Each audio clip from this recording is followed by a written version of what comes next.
And now, Splunk's Cybersecurity 60-second charity challenge. Remember the rules. You've got to get through an entire subject in 60 seconds, or you donate to today's charity of choice. Good luck! Okay. So Bruno is going to be doing our 60-second charity countdown. Nope, he is now walking away. Doesn't like the cybers. I didn't pay him enough kibble today. Instead, we're joined by our good friends, Rick Holland, Scott Roberts. Scott Roberts of Splunk. Rick Holland, the man, the myth, what do you do today? Chief Information Security Officer. Oh, right. And barbecue expert at Digital Shadows. Digital Shadows. There we go. Also, the co-chair of the SANS CTI Summit, and you are also on the advisory board of the SANS CTI Summit. As are you. As that you were not invited. I just hang out with the SANS folks because, I just like hanging out. That's really what I do. We could upgrade. Maybe next year. I appreciate that. So we decided that Mick and I are lazy, and instead, as per the law of cyber warfare, we have both selected champions. Also in Game of Thrones. Also Game of Thrones. My champion for the day is Rick Holland, who will fight on my behalf. Since I won the coin toss, I get to choose Scott.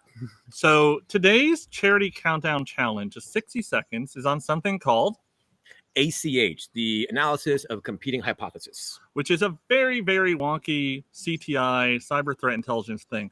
I am what I would call someone in the trenches with a knife and an IOC, and I just want to hit things with them.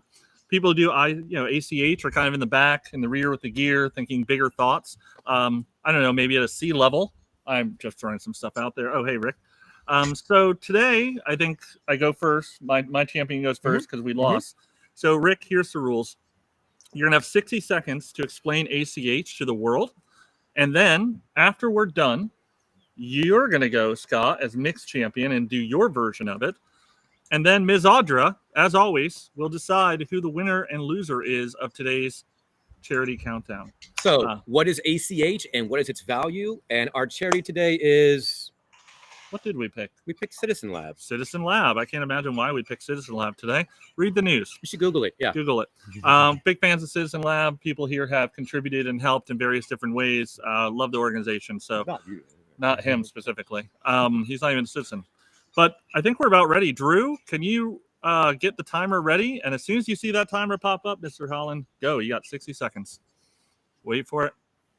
So an ACH is a structured analytic technique, and structured analytic techniques are used to help analysts externalize, decompose their thought to overcome cognitive biases. Cognitive biases would be things like groupthink, like all of us thinking the same way. Actually, Digital Shadows, we've done a lot. My team has done a lot of ACHs over the years. Our evil one recently, did a NotPetya one back in the day. But I thought I would put an analogy that's relevant for today.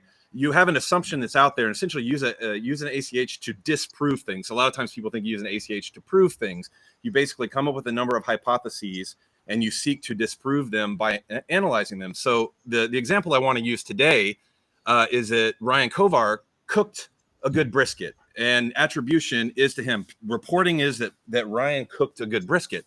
So what you would do, because naturally you wouldn't believe that would seem like that would seem like a false flag, some kind of negative narrative. You would start to look at other scenarios. So one could be, there's my timer. Yeah, you went wrong with the personal attack. And also, I feel like we had a vendor pitch in there. No, it's fine. We'll let it go. We're vendors, so we get it. Yeah.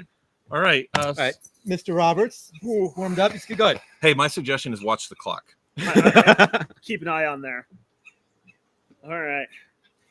So, as Rick said, ACH is a structured analytic technique used primarily from my perspective to try to understand and mitigate your own biases. So by working through multiple rounds where you identify what's the key information. What's the key information? What pieces of information may be overly influencing your decision. It allows you to kind of tease out the things that are most relevant, least relevant, and how they're overly influencing your discussion. It's a technique that can be incredibly powerful, but it is kind of onerous. So as Ryan talked about how it's used, I think it depends on the organization. For some strategic organizations, it's something you might want to do and work through the entire grid and understand the multiple processes. But I think for a lot of us, it's something that ends up kind of going in background as something we sort of mentally do as part of a checklist to look at exercises, look at the process we're going through, and predetermine if our bias is taking us a direction we don't want to go. Under time. Man, both had equal handicaps of a Hildy requirement for pet and love. So That's true. She is on my foot now, though. She is on your foot now. Well, she may have picked the Hildy winner. has selected her winner. Yeah, Audra, who is the winner today? And I think I can guess based on the timing. Well, I think both of you guys were on time. Just one of you was cut off, but you're still on time. So not on. So not on time. I think I'm gonna go with and I gotta say this was really close. You guys did a great job of explaining. I love the references to cognitive bias. I also love, hearing about disproving hypotheses versus proving them. I think that was a good way to differentiate that. I think Scott, you had the best. If I had to pick, I would go with yours. Not a coworker bias. Not a So coworker Mick bias. won is what we're saying. Mick is, Yeah, so now I have to donate because of your failure. Oh, I'm not donating? I was going to donate win or lose. Well, there we go. Oh, we yeah, all yeah, donate to you Citizen all Especially donate Lab. to Citizen Lab. They Yeah. do such Yeah. great We do research. great research. Awesome. Well, thank you, Audra.